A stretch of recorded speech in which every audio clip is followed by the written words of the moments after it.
में कृष्ण मेरी अलगों में कृष्ण मेरी पलकों में कृष्ण मेरी अलगों में मेरी पलकों में कृष्ण मेरी अलगों में कृष्ण मेरी पलकों में कृष्ण मेरी अलगों में कृष्ण मैंने मांगे भगवान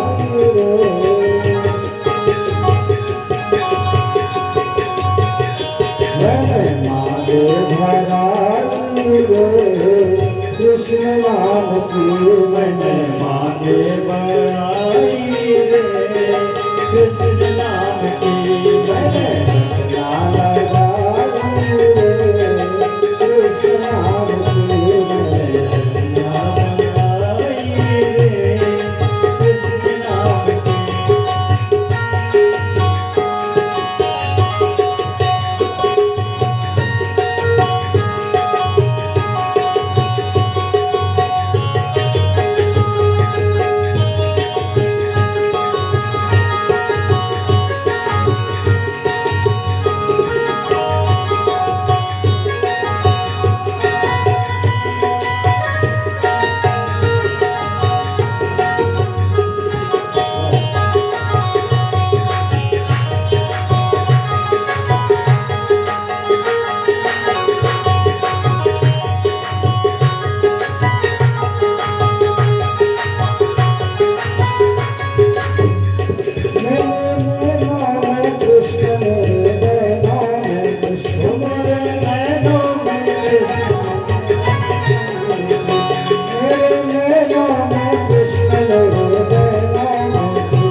अपत्यता।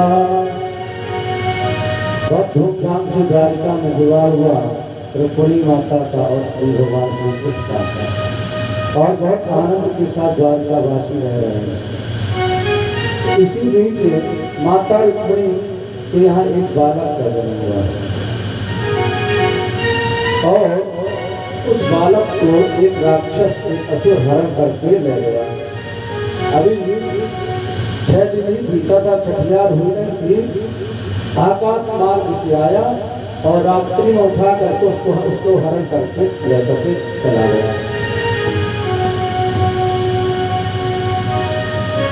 और वो कंस का मित्र था, नाम था उसका संबरासुर। संबरासुर कंस का मित्र था। जब से उसको पता चला कि मेरे मित्र को मार दिया है, तब से वो प्रतीक्षा में था कि कैसे मैं कृष्ण से बदला लेना। आज उसको मौका मिल गया और उसने श्री कृष्ण के पुत्र का हरण कर दिया। अब रास्ते में जा रहा था, सोचा इसको ले जाकर के मैं करूंगा क्या, तो मार्ग में उड़ते हुए जा रहा था तो वहीं से नीचे फेंक दिया और समुद्र में वह बालक आकर के पड़ा और एक मछली मुख खोले हुई थी और सीधे उसके मुख के द्वारा उसके उदर में चला गया वह बालक। कुछ दिनों पश्चात कुछ मछुआरों ने मछलियां पकड़ी जाल में, और एक जाल में एक बड़ी सी मछली आ गई उनकी जाल में, और जब बड़ी सी मछली आई तो उन्होंने सोचा कि तो महाराज के पास जाना चाहिए। उसको ले जाकर के संबरासुर के यहाँ पहुंचा दिया और संबरासुर के यहाँ जैसे उसको छीना गया उस मछली को, तो उसके उधर से एक सुंदर सा बालक निकल आया। संबरासुर ने सोचा क्या किया जाए, तो वहाँ एक जिसको भोजन की व्यवस्था के लिए नियुक्त किया गया था, उसका नाम था विद्यावती, उसको समर्पित कर दिया। बोले इसका लालन पोषण आप कीजिए। अब वो विद्यावती उसका लालन पालन करने लगी और धीरे धीरे वह बालक बड़ा होने लगा। द्वारिका में सभी उदास है, क्योंकि बालक का हरण हो गया। एक दिन की बात है कि नारद जी आए और नारद जी ने जाकर के रति से कहा, उस विद्यावती से कहा कि देवी जिसका लालन पालन आप करें इसके विषय में आपको कुछ पता है? उसने कहा मुझे पता नहीं, कौन है? बोले ये आपके पति कामदेव हैं। कैसे? बोले जिस समय शिव जी ने अपने तीसरे नयन को खोला था, कामदेव जल कर रात हो गए थे, तो आपने भगवान की तपस्या की थी भोलेनाथ की, और जब शिव तीसर नयन उभारा चितवत काम जरो जर चारा, कृष्ण तने हुई है पति तोरा, वचन अन्यथा होई न मोरा। भगवान ने रति से कहा, रति प्रार्थना करने लगी भोलेनाथ से कि आपने मेरे पति को जला करके राख कर दिया, अब मैं क्या करूं? भगवान ने कहा चिंता मत करो देवी, जब श्री कृष्ण अवतार में आएंगे भगवान, उस समय आपका पति जो है कामदेव क्या पुत्र के रूप में आएगा तो आपको प्राप्त हो जाएगा। नारद जी कहते हैं वही कामदेव ये आपके पति ही। अब तो जैसे विद्यावती को पता चला ये मेरे पति कामदेव है, तब तो वह उनसे प्रेम करने लगे और ऐसी ऐसी औषधियाँ उनको पिलाने लगी कि देखते देखते कुछ ही दिनों में, कुछ ही वर्षों में, कुछ ही महीनों में उनका शरीर इतना हृष्ट पुष्ट हो गया कि कोई कहता नहीं था कि ये तो 15 वर्ष का बालक है, मालूम पड़ता था कि 20 वर्ष का बालक है। नाति दीर्घेन कालेना सकाधीरोपयोगना जनयामास नारीणा विक्षन्तीना च विभ्रमा। अब रति देवी जिस प्रकार से पति से व्यवहार को स्त्री करती है, उसी प्रकार से व्यवहार उनके साथ करने लगी। महाराज प्रद्युम्न ने कहा कामाः भगवान् कारणे मातस्ते मदिरन्यथा मातृभाववत्प्रज्ञा वर्तते कामन्यथा। देवी, आप मेरी माँ के समान हैं और आपका जो स्वभाव है वो तो ठीक नहीं लग रहा मुझे, मैं तो आपको माँ के समान मानता हूँ। तब रति ने कहा, महाराज भगवान नारायण सुतः शंबरो राहतो ग्रहण अहं ते धिक्का पत्नी धिक्कामो भगवान प्रभो। आपको याद नहीं है, मुझे याद है, आप मेरे पति कामदेव हैं। जिस समय कामदेव को जलाकर विराग कर दिया भगवान शंकर ने, तो रति तपस्या करने लगी। तपस्या कर रही थी कि मुझे मेरे पति मिल जाए, कामदेव मुझे फिर से प्राप्त हो जाए। और कुछ ही दूरी पर संबरासुर तपस्या कर रहा था। संबरासुर भगवान शंकर की तपस्या कर रहा था, इसलिए कि रति उनको मिल जाए संबरासुर को। भगवान शंकर सबसे पहले जाते संबरासुर के पास, बोले क्या चाहिए? बोले मुझे रति चाहिए, रति मिल जाए। भगवान शंकर ने कहा कि रति तुमको मिलेगी तो पर ध्यान रखना कि तुम उसका स्पर्श नहीं कर सकोगे। संबरासुर ने कहा कोई बात नहीं, देखते ही मन को अपने तसल्ली कर लूंगा। और उसके बाद रति के पास आते भोलेनाथ। भोलेनाथ ने कहा तुमको क्या चाहिए? बोले आपने वहां जाकर क्या बता दिया कि रति उनको मिल जाए।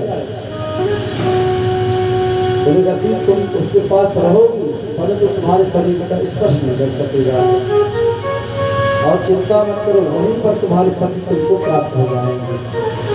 तो रति के स्वभाव से आकर के संबरासुर के महल में रहने लगी। संबरासुर ने अपने रसोई का जो कार्यभार था उसके दिल में दे दिया। अब तो महाराज प्रद्युम्न जो थे धीरे धीरे वरिष्ठ हो गए, पुष्ट हो गए कि सयाने दिखने लगे। तो रति कहते हैं कि आप मेरे पूर्व जन्म के पति हैं, और इस प्रकार से बहुत सारी विद्याएं सिखा दी रति ने अपने पति कामदेव को। और संबरासुर के साथ ध्रुवा संबरासुर का वध कर दिया भगवान ने, और रति को लेकर के प्रद्युम्न की वहां से चल गए, विमान से आ रहे हैं, आकाश मार्ग से जा रहे थे। तो इधर द्वारिका में सभी लोग उदास रहते थे। जब से प्रद्युम्न का हरण हो चुका था सभी लोग उदास रहते थे। मार्ग से जा रहे थे तो माता रुक्मिणी ने देखा, अरे ये तो मालूम पड़ता कि मेरा ही पुत्र है। काश अगर मेरा पुत्र भी होता तो इसी तरह होता, इतना ही बड़ा होता। भगवान श्री कृष्ण ने सोचा मैं कैसे इसको बता दूं कि आपका पुत्र हमारे ही पुत्र है। परंतु नारद जी तुरंत वहाँ पधार गए। नारद जी ने कहा नहीं ये आप ही के पुत्र है, और सारी घटना नारद जी ने बता दी। और धूमधाम से विवाह हुआ आकर के द्वारका में प्रद्युम्न और रुक्मिणी का। एकदार समारोहो विजयो मामरद्भुतम् गांडीवं धनुरादाय पूर्णो चाक्षरसायको। अब इस प्रकार से समय बीत रहा था। एक बार अर्जुन के साथ भगवान हस्तिनापुर में आए, और हस्तिनापुर में आए और शाम को भ्रमण कर रहे थे। शाम को भ्रमण करने के लिए निकले तो देखा कि जमुना के किनारे एक स्त्री तपस्या कर रही है। भगवान ने अर्जुन से कहा कि जाकर के पूछो कौन है, इसलिए तपस्या कर रही है, क्या चाहती है? तो अर्जुन जाकर के पूछ रहे हैं देवी आप किसके लिए तपस्या कर रहे हैं, आपको क्या चाहिए? उसने कहा महाराज अहम देवस्य सवितुर्गुहिता पतिमुच्यते विष्णुं वरेण्यं वरदः तपः परमास्तितः। अहम देवस्य सवितुर्, मैं सूर्य भगवान की पुत्री हूँ, और मेरा नाम कालिंदी है। मैं श्री कृष्ण को अपना पति बनाना चाहती हूँ, इसलिए तपस्या कर रही हूँ। अर्जुन ने कहा इसको आप पति बनाना चाहते हैं, वो तो यहीं से किसी दूरी पर है। और अर्जुन ने ला करके दोनों का हाथ से हाथ मिला दिया, पानी ग्रहण करा दिया। इस प्रकार से भगवान का दूसरा विवाह कालिंदी के साथ हो गया। अब इधर क्या लीला हुई कि द्वारका में एक राजा है जिसका नाम है सत्यजित, और उसका भाई है प्रसेन, और भगवान सूर्य का उपासक था।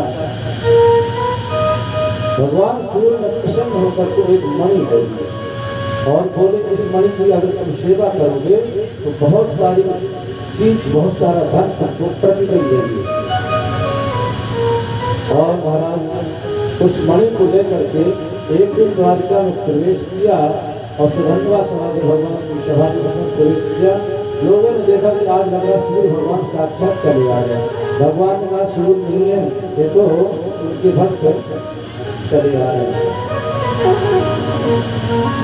आसीत् सत्राजितः सूर्यो भक्तस्य परमः सखा प्रीतस्तस्मै मणिप्राणात् सूर्यपुष्पस्य मन्तकः। उस समंतक नाम की मणि को गले में धारण करके सूर्य का सखा सत्राजित चला आ रहा। भगवान ने कहा तो सत्राजित राजा है, ये कोई सूर्य और चंद्रमा कोई नहीं। भगवान ने सत्राजित से कहा देखो तुम्हारे यहाँ तुम्हारी पत्नी है, तुम्हारी बेटी, तुम्हारा भाई है, और इतना धन देने वाली इतनी मणि तुम क्या करोगे? सत्राजित ने कहा तो क्या चाहते हैं? और इस मणि को तुम राज खजाने में जमा कर दो, इसमें जमा हो जाएगी तो बहुत लोगों का कल्याण होगा। सत्राजित ने कहा मामा मैं अपनी मणि क्यों दे दूं, मैंने तपस्या किया तो मैं नहीं दे सकता। सत्राजित वहां से चल दिया। इधर सतधन्वा और कृतवर्मा दो थे। तो सतधन्वा सत्राजित की बेटी सत्यभामा से बहुत प्रेम करता था, चाहता था और उसको पत्नी बनाना चाहता था। एक दिन की बात है कि उसने जाकर के सत्राजित का वध कर दिया और मणि को हरण करके भाग गया। जब ये बात सत्यभामा को पता चली तो रोटी भी लगती हुई दौड़ दौड़ करके गई। कहाँ? यहाँ हस्तिनापुर में भगवान श्री कृष्ण थे और सारी की सारी घटना बता दी सत्यभामा ने। भगवान वहाँ से सीधे आए और सत्राजित के यहाँ गए। सत्राजित के यहाँ देखा तो मणि नहीं थी, तो पता चला कि सतधन्वा कृतवर्मा का एक कार है। उनका पीछा किया तो सतधन्वा ने क्या किया, उस मणि को कृतवर्मा के पास लेकर के भाग गया। अब कृतवर्मा ने सोचा अब बचना मुश्किल है, तो उसने भी उस मणि को इसको दे दिया, क्रूर जी को दे करके वो भी दूर भाग गया। भगवान ने पीछा किया, भगवान ने जब उसका पीछा किया तो उसको जान रहा कि बचना मुश्किल है, तो भगवान ने वहीं से बाण चलाया और उसका वध हो गया। और जाकर के देखते तो मणि यहाँ भी नहीं है। बलराम जी के साथ में तो बलराम जी ने कहा कि नैया हो ना हो, मणि तुम्हारे ही पास है। भगवान ने सोचा झूठ मूठ का कलंक कैसे लग गया, पता नहीं किसका मैंने मुख देख लिया। गर्गाचार्य के पास गए महाराज, द्वारकाधीश बोले गुरुदेव मुझे झूठा कलंक क्यों लग रहा है? गर्गाचार्य ने कहा द्वारकाधीश आपने जरूर चौथ का चंद्रमा, चौथ का जो चांद है आपने जरूर देख लिया, इसीलिए आपको झूठ मूठ का कलंक लग रहा है।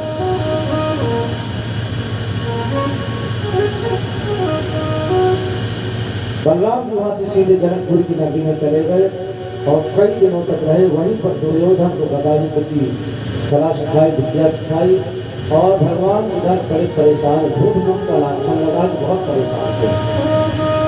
इधर अक्रूर जी द्वारका को छोड़ करके बाहर चले गए थे और जहाँ रहने लगे थे वहाँ बड़े बड़े यज्ञ कर रहे थे और ऐसे ऐसे कर रहे थे कि स्वर्ण के पात्र रहते थे उसमें, और नित्य प्रति ब्राह्मणों को स्वर्ण के पात्रों में, चांदी के बर्तनों में भोजन खिलाते थे और साथ में उनको पात्र दान कर देते, प्रतिदिन नहीं करते थे। अब तो अक्रूर जी की ख्याति चारों तरफ फैल गई। भगवान को यह बात पता चली तो भगवान सीधे अक्रूर जी के पास जाते हैं और पूछते हैं महाराज मुझे पता कि आपके पास मणि रखी है, मुझे मणि चाहिए नहीं, परंतु आप सबके बीच में जाके बता दीजिए कि मणि मेरे पास है, लोगों को विश्वास हो जाए। अक्रूर जी ने कहा करियम बड़ी तो मेरे पास ही है। और अक्रूर जी ने सबको दिखाई भाई। अक्रूर जी ने कहा मैंने बहुत बड़ा अपराध किया है, जो दंड दोगे मैं स्वीकार करूंगा। भगवान का दंड तो आप मिले गए, अब दंड यही है इस मणि की आप सेवा कीजिए और जो सेवा से धन प्राप्त होगा उसको आप रात सजाने जमा कर दीजिए। इससे बड़ा दंड और कुछ नहीं हो सकता है। इस प्रकार से मणि दे दी और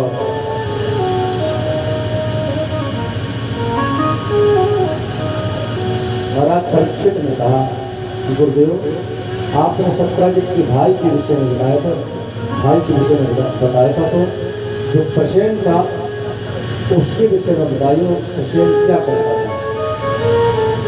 तो फिर से पीछे से देव सभा में चलते हैं और एक कथा सुनाते हैं कि प्रसेन जो सत्यजित का भाई था एक दिन संकट मणि को गले में धारण करके जा रहा था।